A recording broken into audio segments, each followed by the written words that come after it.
So I wasn't planning on doing a video, but I've been talking about Choeng so much, and thanks to Johnny, who really sort of inspired me to do this, to make this Choeng. Of course, when he makes Choeng, he's only making like this much, and I'm making a ton of Choeng.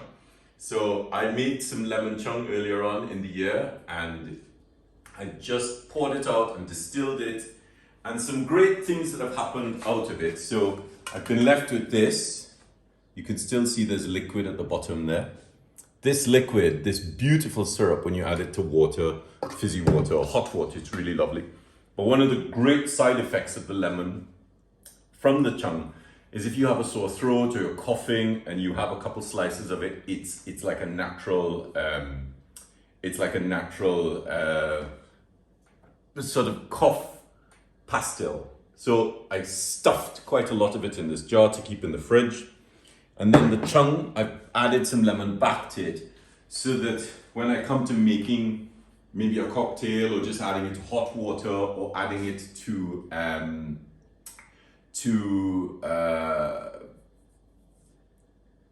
cold water or fizzy water, it's really, I can take some of those slices and put it back in. Now, of course, you can see I've already started on the Orange Choeng. I chopped these up last night. So this is one of 2 containers, so this is 8 kilograms of sliced lemons. Of course, people are probably wondering, why am I making so much Choeng? Well, these are our lemon trees, our orange trees. So we have 90 orange trees, and you can still see tons of oranges on the trees. So we're going to, I'm trying to find every possible way to use these oranges. And of course, the Choeng is a really good way to make, to use the oranges and to have something that you can use, any time of the year, especially sort of in the summer when you want something really nice and summery and refreshing. So of course, it's not a simple process. And when most people make Choeng, they sort of sterilize everything. So I've poured boiling water onto everything already.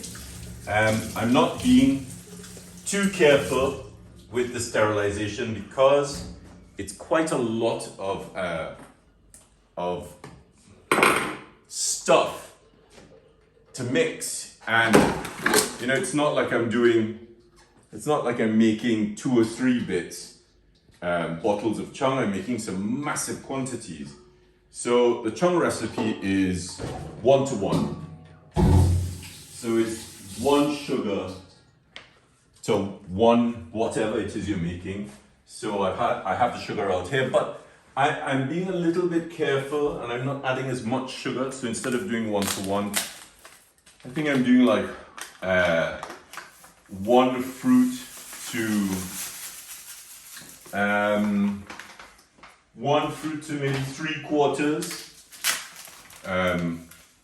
sugar, because it then sits underneath a sort of a column of sugar. And you can see in the one that I've just done, it's already starting to produce a lot of liquid. So all that sugar will melt. It'll stay on the counter for maybe 3 days. I had a little problem with the tangerine Choeng I made earlier on because I foolishly didn't put it in the fridge, and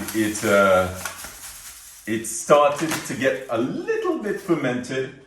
And fortunately, I was in the kitchen one evening and I checked on it and I thought, oh my gosh, that's starting to shift. So I squeezed all the liquid out, and yeah, it's not a small container. I squeezed all the liquid out of the tangerine Choeng, and once I had done that, I separated the juice so it's in the fridge, and I almost lost the lemon Choeng. So if you're going to make Choeng, leave it outside so that it starts to, the sugar starts to draw the liquid out of the fruit. Of course, you could make Choeng with anything. And once you've done that, you put it into jars, big jars, or small jars if you're making a small batch. And then once you've done that, you leave it out on the counter for, I guess, 2 or 3 days, depending on how hot or humid where you live is. And then make sure you check on it, because you don't want to lose all this fruit and sugar. And then I put the chung in the fridge for about 2 weeks after that, and then I take it out, and then you have all this liquid, and then you just separate it off. There's a guy on one of Johnny's posts who said once he squeezed out the liquid and bottled it, he used the fruit to make jam. So very, very exciting. And as you know, I make tons of jam, as you can see over there. So I'm just going to wash my hands and lick my hand. Oh, it's so good. So this is water that's really, really, really hot.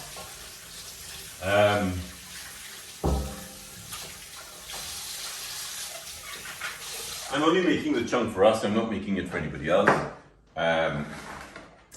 Let's grab this bottle. So as I said at the beginning of this, I wasn't really planning on making a video. It's just, I've been talking about this so much. Yeah, it's a big job, it's a big job. So these have been sterilized with hot water. Down. So I actually sliced these 16 kilograms of oranges last night, but I didn't have enough sugar. So it's released some liquid already. And I'm just going to put some of it back into the jar.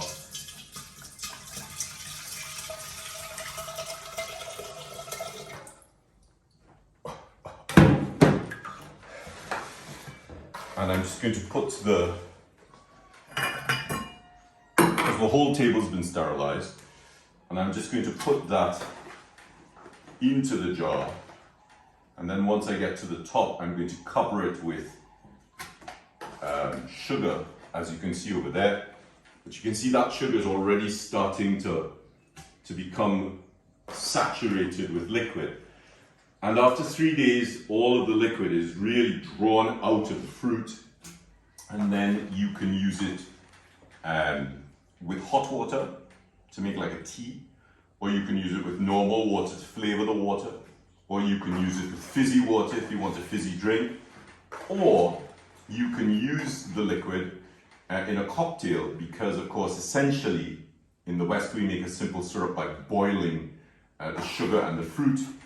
This chung, this is a Korean technique. This chung makes a simple syrup that is so saturated, because you haven't cooked it. It's really intense, and it produces an amazing flavor that's like 100 times more intense than when you boil the fruit with sugar.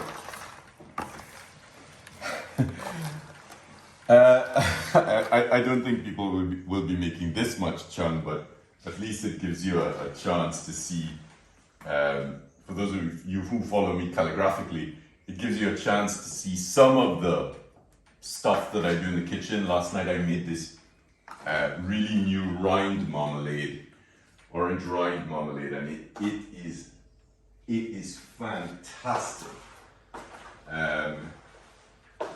And you can see up there, there's some orange, dried orange peels, which are actually releasing quite a lot of liquid. And then behind it is orange peels in salt. So I'm salting them because I'm just trying this, a recipe that I'm trying to figure out, like how you would salt lemons for a tagine, to make preserved lemons. We had all these orange peels after Tim had juiced the oranges, and I thought, I wonder what you can do with this. And of course, further along, there's some orange peels, just the rind itself, not the pith. So I was very careful in peeling that, so up there where the alcohol is on the fridge. And that is aguardente, which is something like a Portuguese grappa. And I cut those peels off, and after I cut them off, I I soaked the peels in this aguardente, so I'm making something very similar to what the Italians call aranciello, which is like orange limoncello. There's tons of sugar everywhere, so this is quite a lot to grapple with.